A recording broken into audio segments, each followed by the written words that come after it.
The Qur'an is theologically and morally judgmental. You cannot avoid it. Everybody is judgmental. Everybody.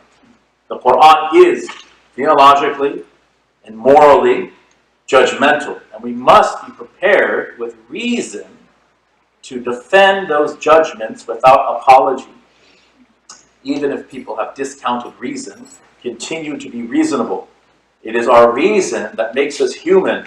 It is our differentia, as Aristotle said. We are the rational animal. Reason will win in the end. Emotional incontinence cannot be sustained. People get tired of emotion, but they will not tire of reason. So we must employ dialectic. Dialectic is the Socratic method. What is dialectic? Dialogue and debate based on asking and answering questions to stimulate critical thinking in order to tease out the truth, true knowledge, as opposed to rhetoric. Dialectic leads to knowledge, right? Rhetoric leads to opinion. What is rhetoric? Sophistry. Just trying to get your own opinion across. You don't care about truth. It's like a defense lawyer who knows his client is guilty, but he doesn't care. He's not trying to get to the truth. He's trying to get his client acquitted. He only cares about persuasion. So Aristotle said there are 3 modes of persuasion. It's very important. 3 modes of persuasion, of effective communication. These are the Greek terms. They're pronounced logos, ethos, and pathos. Logos, or logos, is a reference to logic. You're using facts and figures. Right? Ethos is a reference to the speaker himself or herself, that they have a good disposition, that they have a good reputation. And then pathos is its emotional appeal. So the rhetorician, the sophist, primarily appeals to pathos. He wants to emotionally manipulate you.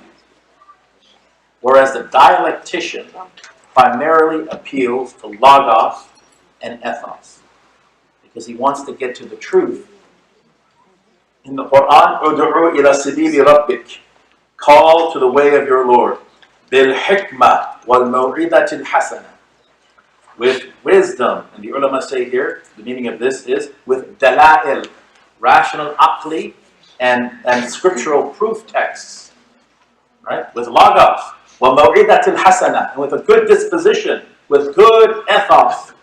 Wajadilhum billati hiya ahsan, and debate with them in ways that are better than what they're doing. They're sophists, they're rhetoricians. They're going to play the victim.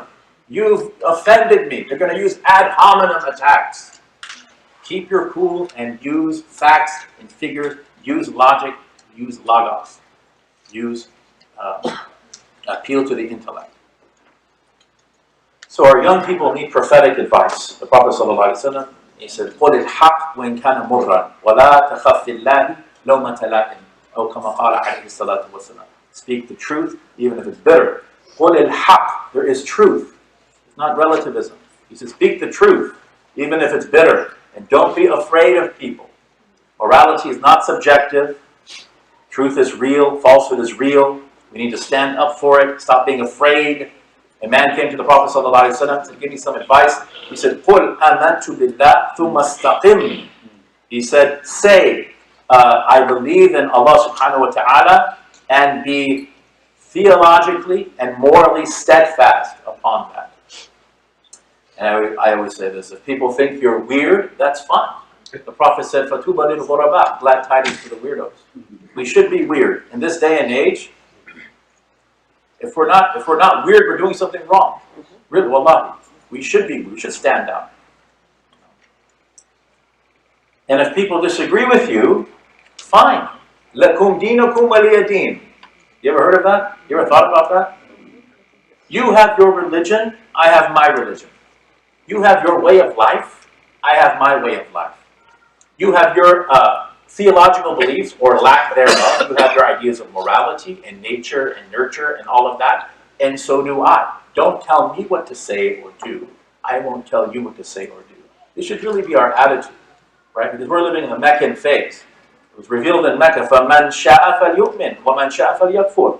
Whoever wants to believe, let him believe. Whoever wants to disbelieve, let him disbelieve. You will hear adhan kathira, Allah subhanahu wa ta'ala says in the Qur'an. You will hear a lot of annoying discourse that's going to grieve you, right? وَإِن تَصْبِرُوا وَتَتَّقُوا فَإِنَّ ذَلِكَ مِنْ عَزْمِ الْأُمُورِ. But if you are patient and you guard against evil, that's going to be the determining factor. That's what's going to count. Be patient and guard against evil. Don't be a sellout. Life is supposed to be a bit difficult. The dunya is supposed to be difficult. Dunya means the low adna, the low world. The lowest world. That's what happened to the Prophet ﷺ. He said that Surat Hud wa akhawatuha turned my shayyabatni. He said that these group of surahs, they turned my hair gray because the tanzil was so strong upon him. And then he singled out one ayah in particular, ayah 112 of Surat Hud, فَاسْتَقِمْ كَمَا أُمِرْتَ. Be upright as you have been commanded. He found that difficult, sallallahu alayhi wa sallam. Physically, it's difficult. But we have to go through it. Life is short. Don't sell out. Right? Don't check out.